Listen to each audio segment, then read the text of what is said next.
Hello guys, today we're going to talk about the movie The Luck of the Irish.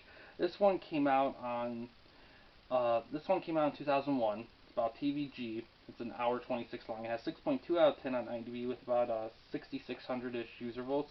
It stars Ryan Merriman, who was in Final Destination 3, and Henry Gibson, who was in Nashville. It's directed by Paul Hoen, who did the Andy Mack series. And on Rotten Tomatoes, no critic score for it, but it has an audience score of 53% with 5,200-ish user votes, and it's available to stream on Disney Plus in the WWE app for God knows what reason. I don't know why. I guess a wrestler makes an appearance. Usually with these kind of movies, this is a side note, but usually with movies, just because WWE Network, it's wrestling, so you see any movie or TV show is wrestling related. But some of you see them, why is it in there? And it has to be because there's some bizarre reason why. It's available to rent on Amazon, available on Amazon, Google Play, and YouTube. And it's not really on DVD, so you're gonna have to stream or rent it. Um, so this movie's funny. I thought about this just came to me. I could have done this for like St. Patrick's Day or week or whatever, but I'm like, yeah, it's fine. That's fine. It's fine for November too.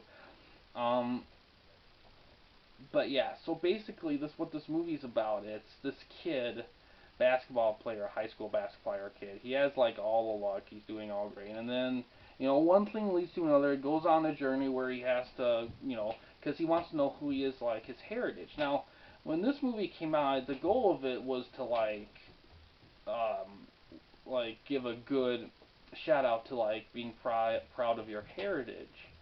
But nowadays, when you look at the 2020 lens, there's a lot of moments in it when it feels a little, I don't want to say racist, but not politically correct. And it's not like huge or that noticeable, like it wasn't done on purpose. It's obvious that the mindset of that time period was a little different. And the movie wasn't trying to talk, because nowadays when we think, oh, they're talking about race, but they were talking about heritage, which is similar but not exact, which is a very similar but different thing, because race is just like the color of your skin or stuff like that. Basically that and what that means in our society. But heritage is more about what our people, what your background, your culture, your previous. It's more heritage is more about culture, and that's what they're trying to do. But it kind of inks towards like a lot of like things. Like it's a little subtle at times, but you can see what they were. Looking at this mindset, you're like, oh really? You're just talking about that? Why are you talking about it like that? That's kind of that mindset. Why you mention it so like that? Um, in terms of acting, the movie's well acted. There are a few instances of special effects in this movie, and they're done pretty well too. I have to say, looking back at some of these Disney movies, I mean, not all the special effects are like top notch, but for a TV movie, they're actually done quite well, and it reminds me of how well Disney does special effects. Disney has been a juggernaut on special effects since its infancy, and a lot of it's just to convey that cinematic magic, because Disney's all about that magical moment in their movies. So, I'm happy to say that for sure.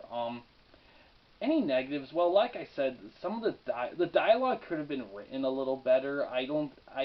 I mean, I understand it's from that time frame, but even then, it's like there's just certain moments I'm like, wow, they got away with that. Wow, it was more lenient then. I think maybe, and even then, it's maybe some.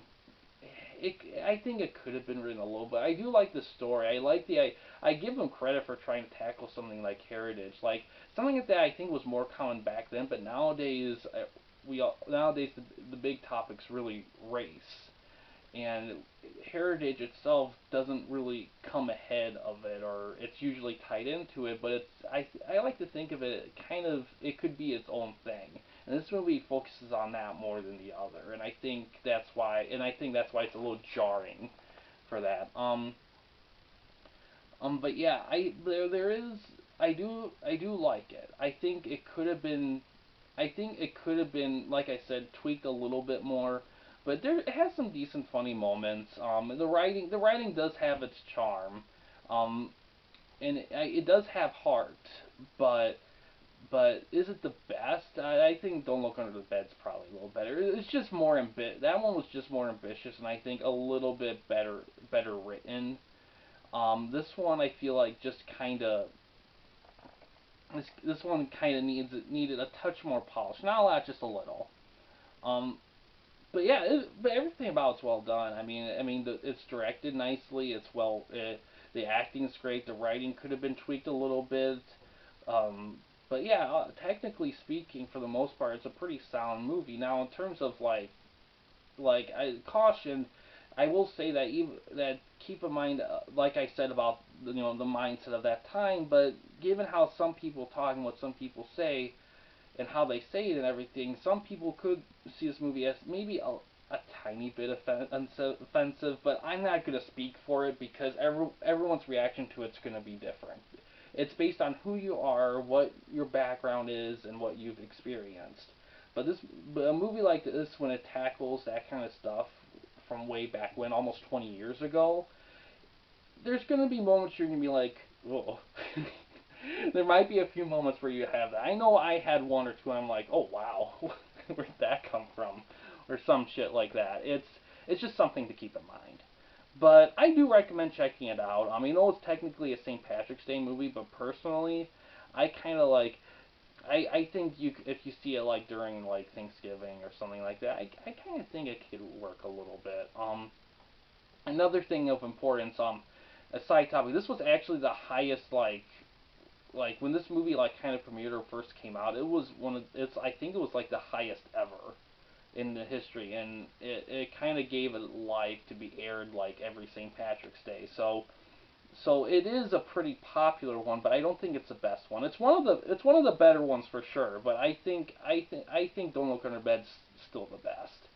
Um, but yeah, I actually during my hiatus from the show, I've actually watched quite a few of Disney Channel original movies, and I don't think I'll talk about them in a row per se, but I think you might see a few more of those after this one. I for sure. But yeah, guys, but yeah, I do recommend this, and I do think it's worth checking out for sure.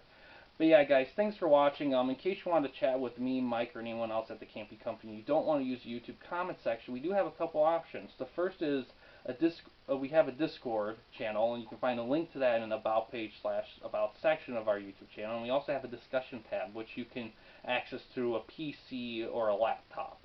But yeah, guys, thanks for watching. Please subscribe and like the videos, and have a